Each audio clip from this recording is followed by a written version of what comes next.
आज जो VC माध्यम रे जो सब जिलार कलेक्टर तथा हमर जो अच्छे कमिशनर्स म्युनिसिपल कॉर्पोरेशन कमिशनर्स मान सहित कमिशनर आलोचना कले स्टेट इलेक्शन कमिशन द्वारा आलोचना है कौन कौन प्रस्तुति हम से बाबद आलोचना है पौरांचल निर्वाचन एवं पंचायत निर्वाचन आमर सर्वप्रथम प्रस्तुति है भोटर लिस्ट तैयारी करवा आपण को आगुरी कही जे भोटर लिस्ट आमर SIR एक्टिविटी सरला परे ECI द्वारा जो भोटर लिस्ट प्रकाशित हम सेप्टेम्बर मसरे ताहाकू किमिति आमे वार्ड वाइज बा वार्ड बूथ वाइज विभक्त करी आमर आम गोटे गोटे क्लीन भोटर लिस्ट आम पंचायत निर्वाचन बा आम पौरांचल निर्वाचन तैयारी करवा ताही थिला आजर मुख्य प्रसंग से आमे डोर टू डोर सर्वे करूँ एवं यह अक्टोबर मसरे आरंभ हो अक्टोबर द्वितीय सप्ताह द्वितीय फर्टनाइट रे डोर टू डोर सर्वे हो नवेम्बर मास पर्यंत चलो एवं से डोर टू डोर सर्वे मध्यम आमर भोटर लिस्ट तैयारी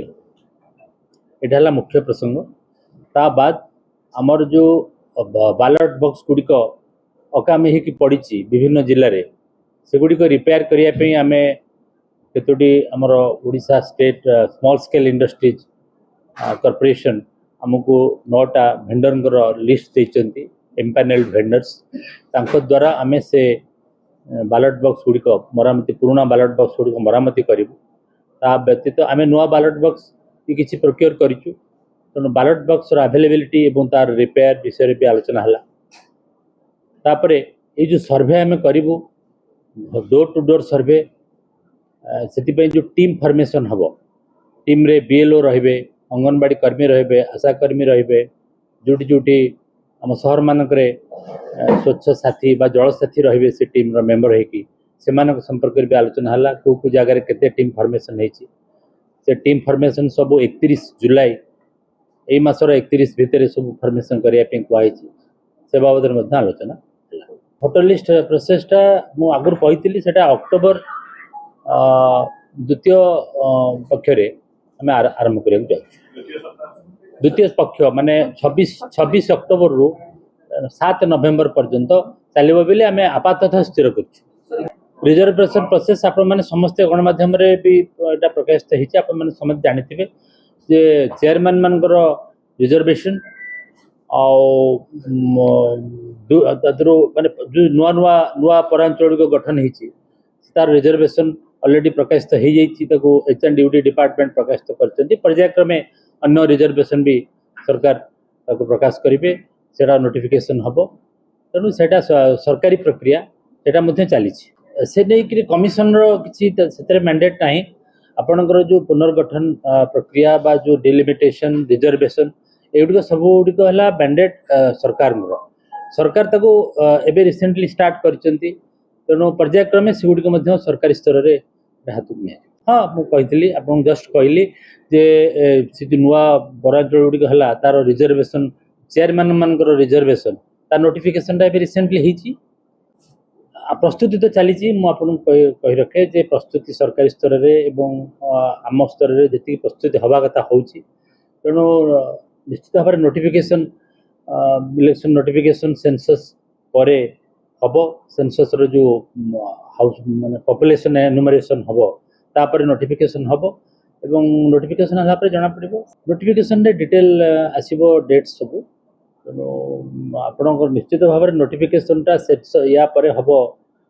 सेंसस रो जो पॉपुलेशन एनुमरेशन हम फेब्रुआरी रु मार्च प्रथम सप्ताह तापर इलेक्शन नोटिफिकेशन प्लान तो आपको कही रखिली जे सब बेले से ही हुए पंचायत सब वर्ष केतरा जगार जदि किसी केस बा आपणकर किसी अन्य किसी समस्या नहला प्राय सब समय पंचायत निर्वाचन तापर पौर निर्वाचन भी हुए तेणु इलेक्शन नोटिफिकेशन है डिटेल डेट आ समय धार्य कर EVM हाँ EVM रू भी कही EVM आमर पंचायत पौरांचल निर्वाचन टा EVM रे हुए पंचायत निर्वाचन टा बैलेट पेपर रे हुए तो पौरांचल निर्वाचन टा EVM रे आमर डायरेक्ट इलेक्शन जो आज पर्यंत गोटे चेयरमैन डायरेक्ट इलेक्शन काउंसिलर गोटे माने जोड़े ईवीएम दरकार हम तेणु काउंसिलर मान गोटे और चेयरमैन गोटे तेणु गोटे पौरांचल जब जोड़े ईवीएम है तेणु हाराहारी आमर 6000 बूथ अच्छी 6000 बूथ पर आमको 12000 रु ऊर्ध ईवीएम दरकार हम आम पाखे ईवीएम तो अच्छी 8000 अच्छी आउ बाकी ईवीएम पे आम प्रोक्योरमेंट ऑर्डर दे दीचु तेणु 12000 ऊर्ध ईवीएम दरकार हम एसआईआर तो आमर इलेक्शन कमिशन ऑफ इंडिया तत्वावधान होची चीफ इलेक्टोरल ऑफिसर कर तेणु से संपर्क में मुझे भावी इलेक्शन निर्वाचन कमिशन को हाँ निश्चित भाव में मुझे आपन को भी आगुरी कही जे ईसीआई जो एसआईआर करुँच से जो एसआईआर ड्राफ्ट पब्लिकेशन हो जामर यही गत मास 5 तारिख एवं सेप्टेम्बर 6 तारिख में तार फाइनाल पब्लिकेशन हम ए हियरिंग चली डिस्पोजाल चली जो फाइनाल पब्लिकेशन ऑफ इलेक्टोरल हम एसआईआर पर सेटा आम बेस्ट डॉक्यूमेंट से बेस्ट डॉक्यूमेंट को ना आनी आम कौन करूँ वार्ड वारी तो विभक्त करूँ तेणु प्राय जो सेप्टेम्बर 6 फाइनाल पब्लिकेशन होगला ताको आम आनी आम तो अप्लाई करूँ ईसीआई की जे आमको तार कॉपी दिंतु से आमको से कॉपी देवे ताको आम वार्ड वारी विभक्त करूँ से जो विभक्तटा करूँ एथर ग्राउंड रियलिटी को लेकिन विभक्त करूँ डोर टू डोर सर्वे मध्यम को स्प्लिट करूँ आमर जो प्रोसेसटा कहते आम प्रोसेसटा आम फिजिकल सर्वेटा रखीचु प्राय 15 दिन 26 अक्टोबर रु नवेम्बर 7 पर्यंत ता पूर्व किसी प्रिपरेटरी एक्टिविटी हम तापर जहाँ फिल्ड रु तथ्य आसला डिजिटाइज करा तेणु सेटा प्राय डिसेम्बर 31 भितर जनवरी मास भर हाँ तापर जहाँ भी आसला आम डिजिटाइज कलापर पुणी प्रकाश करूँ ड्राफ्ट पब्लिकेशन करूँ जो मैंने नुआ आड हे तर भी फॉर्म अच्छी जो मैंने क्लेम और ऑब्जेक्शन फॉर्म रे आम सर्वेयर मैंने जो तथ्य आनी